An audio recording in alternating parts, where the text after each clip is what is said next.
So Javon Hargrave in, Javon Kinlaw potentially out. It's been reported that he is now officially on the trade block, which is obvious, right? They just replaced him, and he was a first-round pick. He wants a contract. He needs to play. I'm sure he's not happy. Obviously, he's on the trade block. My question is, can they trade him? I'm trying to think of what it means from a contract standpoint, but I'm sure there's somebody out there would trade him, maybe for like a fourth or fifth, something like that. I would imagine maybe sixth. I don't know. Maybe sixth. Just give him an opportunity. Yeah. I mean, the thing about Javon is he's so physically talented. So who knows? Maybe someone will believe in his health and sign him. But in order to trade, you have to pass a physical. Is he going to be able to pass that physical? That's the thing. That's a good point, Ryan. I hadn't thought of that. Yeah, I don't know. He did put out a video on Instagram looking spry. Yeah. Looking good. I mean, he's super talented, man. I really wish the best for him. Hope he makes it. I don't know if anyone's going to trade for him. He might just end up being a depth piece for the 49ers this year, which would be good. Let me make a pitch to another team real quick. So I think you should trade for Javon Kinlaw. Here's 3 reasons.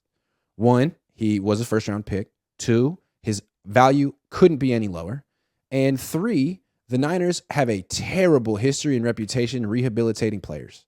Maybe your training room is a little bit bigger, a little bit better. Maybe you're better at bringing guys back, because the Niners really have a bad track record there, and maybe what Javon Kinlaw needs is a new team.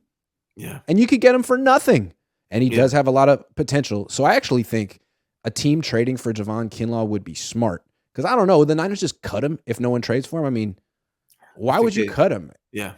They would have to what's the point? Do it after what? They'd have to do it.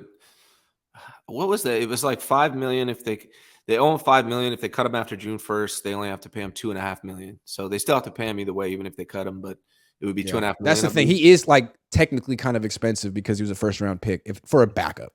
Yeah. For a starter, he's great. He's cheaper than Buckner, but as a backup, yeah. But I don't know if he's technically. I don't know if his knee is in condition for him to start. I don't know. He might have to be a reclamation project for another team that has, confidence in their training staff.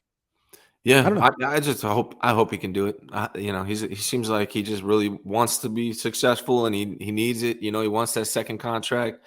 Hopefully he can healthy. Hope the 49ers trade him and find somewhere. But I wouldn't be mad if he's a depth piece for the 49ers either. If he ends up, it's pretty expensive depth piece, but if he is a depth piece, that's good for the 49ers, because the thing about Javon is, he didn't play great towards the end of the season, but he has such a high potential, such a high ceiling. If they can develop him, get his pad level lower, and have him as a depth piece, I wouldn't be mad about that either. I just don't want him as our depending on him D tackle. Yeah.